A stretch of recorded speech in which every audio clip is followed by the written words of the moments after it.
কোনো বিকল্প নেই। আমাদের যন্ত্রের উপর নির্ভর করতে হবে। আমাদের যে স্যার প্রকল্পগুলো কাজ করছে, বিশেষ করে আধুনিক প্রযুক্তির মাধ্যমে সিলেট অঞ্চলে কৃষি উন্নয়ন প্রকল্প, ওই প্রকল্পের আওতায় স্যার এখানে এলএলবি মেশিন সরবরাহ করা হয়েছে কৃষকদেরকে। আপনি স্যার ভুট্টা মারার মেশিন বিতরণ করেছেন। আমাদের স্যার পাওয়ার স্প্রেয়ার আছে, তারপরে স্প্রেয়ার আছে।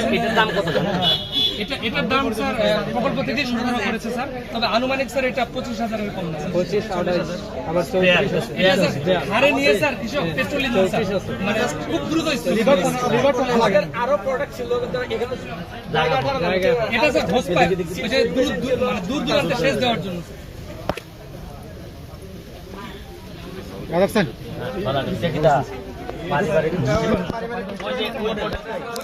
ওই মডেলটাই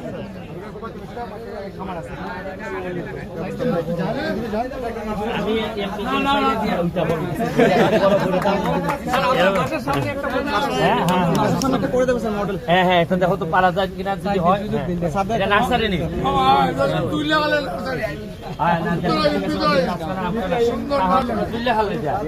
বাদুর হাজার হাজার লাখ লাখ সারা আমরা তোমরা দিয়ে দিতে পারো না।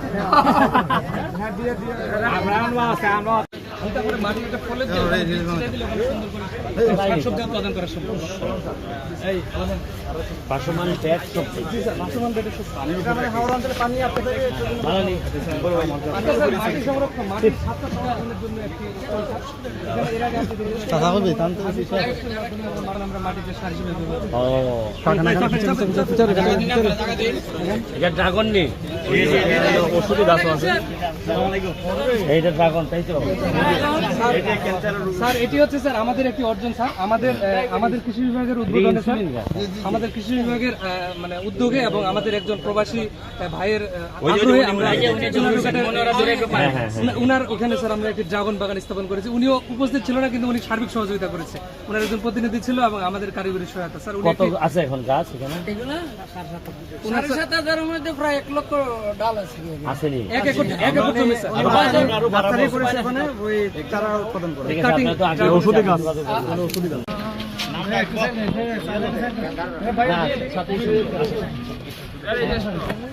ভালো আছেন?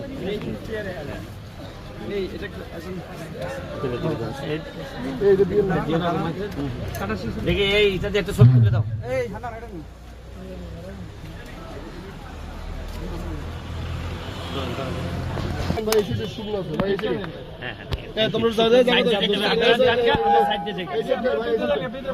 এই জায়গায় কিছু আবার কিছু বালু ফালাইতে হবে, বালু পড়ছে কিন্তু বৃষ্টিটা আবার হয়ে যেতে হবে। এখন তো বালু ফালাই দিলে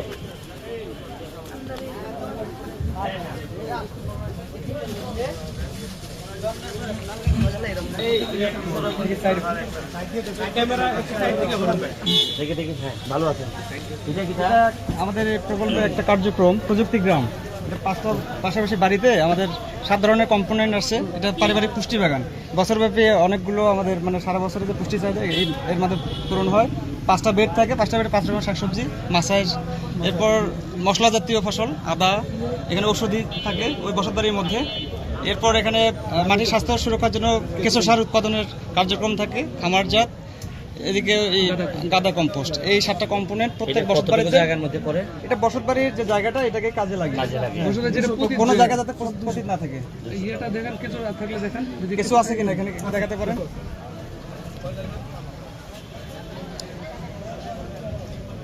কেঁচো সার সবচেয়ে পুষ্টি সমৃদ্ধ, এটা পরিবেশ বান্ধব, মাটির স্বাস্থ্য সুরক্ষার জন্য এটা লাগে।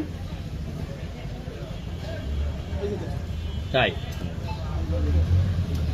পরেরটা দিন।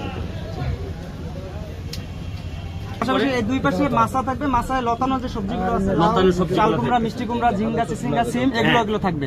পাশাপাশি এখানে আরেকটা বেড দেখা যাচ্ছে। আমাদের বসতবাড়ির মধ্যে কিছু ছায়াযুক্ত জায়গা থাকে, বড় গাছ থাকে, তার নিচে আমরা এটা লাগাতে পারি। এটা হলো মশলা জাতীয় আদা চাষ করতে পারি, এটা ছায়ার মধ্যে ভালো হয়। আমরা গাছের নিচে লাগাতে পারি অথবা বস্তায় চাষ করতে পারি। এরপরে আমাদের কিছু ঔষধি একটা যদি অংশ থাকে বসত বাড়ির আশেপাশে, বিশেষ করে অ্যালোভেরার একটা উদাহরণ দেওয়া হয়েছে এখানে। এছাড়াও অশ্বগন্ধা, আমাদের তুলসী আছে, শতমূলী আছে, এগুলো লাগানো যেতে পারে। আচ্ছা এইদিকে তাহলে এই সাইডটাতে এবং পাশাপাশি আপনারা একটু প্লিজ। হ্যাঁ, আমরা সারা বছর জুড়ে যে সরো বাবা। সারা বছর জুড়ে শাকসবজি উৎপাদন, ফলমূল উৎপাদন করতে গেলে মাটির স্বাস্থ্যহানি হয়। হ্যাঁ, মাটির স্বাস্থ্য সুরক্ষার জন্য আমাদের কিছু এখানে সমন্বিত ব্যবস্থা। ওই যে এই জায়গাটাতে কি এইটা একটা দেখা যাচ্ছে, আগে এটা দেখাই। এইটা সরেন এটা তো, কেঁচো সার উৎপাদনের একটা খামার। এটা কেঁচো সার। এই উল্টায় দেখেন তো একটু, দেখেন তো এখানে এটা- ভিতরে হ্যাঁ। কেঁচো আছে এবং এটা হ্যাঁ। 50 দিনের মধ্যে আমাদের যে পচনশীল পদার্থগুলো আছে হ্যাঁ। এগুলো পচে গিয়ে একদম ঝুরঝুরা হয় এবং এটা কেঁচো সার হিসেবে এটা আমি উৎপাদন হয়। এটা এখানেই তো ব্যবহার করতে পারেন। জি, এটা এখানে এই কেঁচো উৎপাদন করে সারটারে আমরা এই বেডগুলোতে এখানে ব্যবহার করবেন। ব্যবহার আর করতে এটা কি এই দুটা? এই দুটো আছে খামারজাত সার। অনেকের বাড়িতে গোয়াল ঘর থাকে, গরুর যে গোবরটা, এটা আমরা যদি একটা নির্দিষ্ট জায়গায় ফেলি এবং উপরে যদি আমাদের চাল থাকে তাহলে বৃষ্টির পানিটা ওখানে পড়বে না এবং এখানকার যে পুষ্টি উপাদান পুরোটাই থাকবে জৈব সারের মধ্যে। এবং এই জৈব সারগুলো আমরা এই বেডগুলোর মধ্যে যেখানে শাকসবজি ফলমূল উৎপাদন হবে এগুলোতে ব্যবহার করে পরিবেশ বান্ধব উপায়ে আমরা শাকসবজি